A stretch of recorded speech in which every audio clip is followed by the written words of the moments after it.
Can you please state your name? My name is Carson Andrews. I am a senior at Heritage High School. How long have you been a Christian? I've been a Christian my whole entire life. I accepted Christ when I was about probably 4 with my sister at a church event. It was I don't remember much because I was really young, but I just remember it's really talked about how messed up we were, how messed up and sinful we are, and how the only way to get out of this drowning in our sins is through Christ. And so I realized that, and I decided to give my life to the Lord. You say He saved you. What specifically can you would you feel comfortable talking about that He saved you from? So yeah, when I was younger, probably around 8th grade year, I had my appendix burst. What would you say to someone that could probably just say, well, it was the doctors that saved you. It was the doctors that helped you heal from your appendix bursting. To answer the question of the doctor saved you, of course they saved me. I'd probably be dead right now. And but it's totally different when you're talking about your mind and what you believe in, because if you break your leg and you go through this really hard time, it's not, your leg isn't just broken. You go through this whole thing in your head about, oh, what I'm gonna do now, it's not just physical, it's also mental. But it's definitely one of those things where it's like a test. God puts you through many tests in your life and puts you over just speed bumps and mountains and whatever He puts in front of you. And that was one of those things that one of the trials that I like to share. The question is more of the, not even so much resurrection, because that was even witnessed by eyewitnesses and by thousands of people and multiple authors who have written about it outside of the Bible, but it's more of the argument whether He's God or He's just a crazy man. Becomes more of the argument. When you look throughout history and you have historian writers from Pliny the Elder, who was a governor in the early Roman times, in the early 80s, when the early church was starting, you see this writing and talking about who Jesus was and who His followers were and how they met and how they ate. You even have Titus, who's another Roman author, Joseph, who's a Jewish historian who actually worked for the Roman government. And there's plenty of other authors from that time, day and age that wrote about a man named Jesus, even pre-death and resurrection, or what we believe as Christians to be His resurrected form. But I think that the main evidence that you would actually is just sheer logic. If you're a rational thinking human being, would you ever die for something that you know to be false? If you are a human being and you have walked with somebody, so we know Jesus lived, we know He had 12 disciples, we know that His brother James was a doubter and didn't believe Him, we know Thomas was a doubter, we know that Peter literally denied Christ. These are all things that aren't questioned. But when Jesus died and rose again, you have 11 of the 12 disciples dying for their faith. You have Jesus' brother, who's known Him his entire life, James, who ends up dying, saying that Jesus Christ is Lord. You have Paul, who was persecuting back with Saul, he has Roman writings, even outside of his letters, that's in the Bible, saying that this man was the resurrected king. Now, would any reasonable person die for something that they know is not true? And I think the answer is no. If I knew something was a lie, if I walked with a person and I knew that person was not the Messiah, I knew that person was not God, I would not die for a lie. Also, when you look at the evidence of these writings were all coming out when people were still alive. These writings about who Jesus was, what Jesus did, there was plenty of eyewitnesses to shut this down.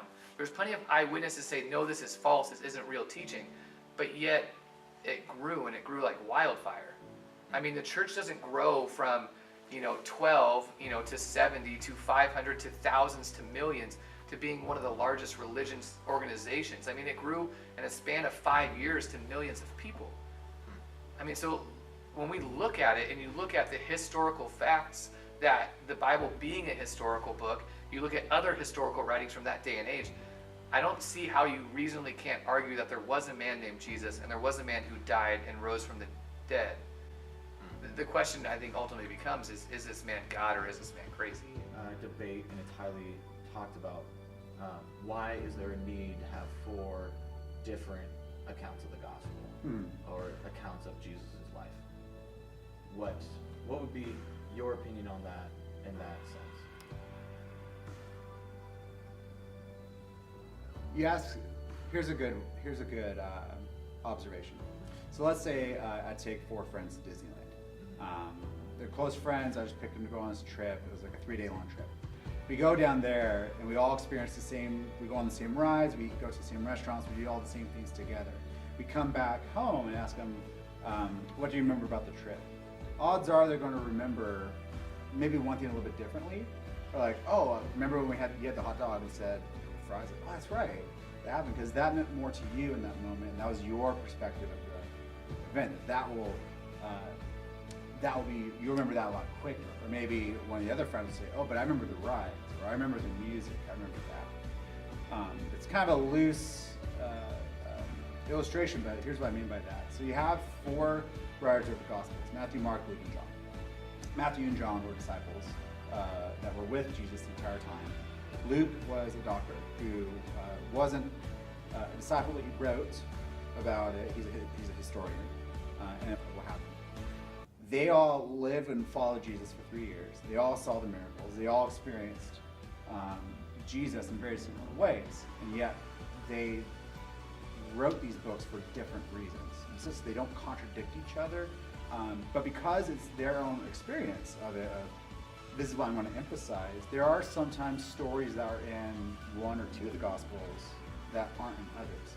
It doesn't mean it didn't happen. It just means that, like if I took you to Disneyland, you might have a story that you might add to your friends and family, like, "Oh, this was a fun ride," that maybe someone else who on the same trip wouldn't emphasize nearly as much. Or to other people to help encourage them. But you're a follower of Jesus. You've given your life to Christ. So what was the difference of that for you? Why was that different? How does that make you different comparative to someone else?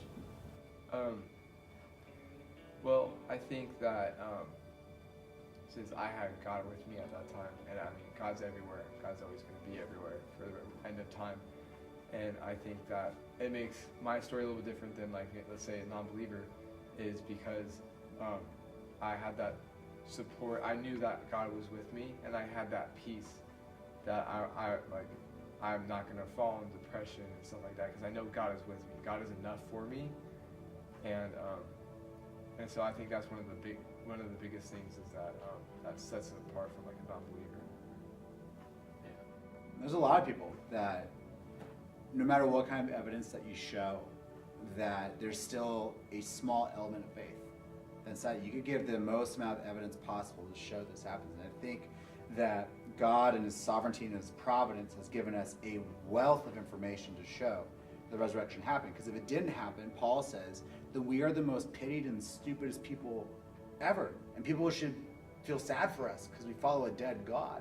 But it still comes down to, this happened 2,000 years ago. We don't have eyewitnesses today. We don't have pictures or videos or things like that. And some people, no matter how much evidence you give, especially in this culture now that says you can't trust even valid information that's given to us, they'll just say, that may all be true, but I'm still not going to believe that.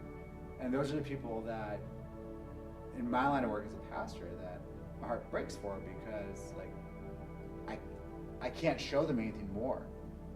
Jesus has done everything to show that He is real and is there. And the last thing Jesus says is, do you believe that I did that? Even with this wealth of information, showing who I am, through the miracles, through the death and resurrection, that I am God, will you step out in faith and believe that?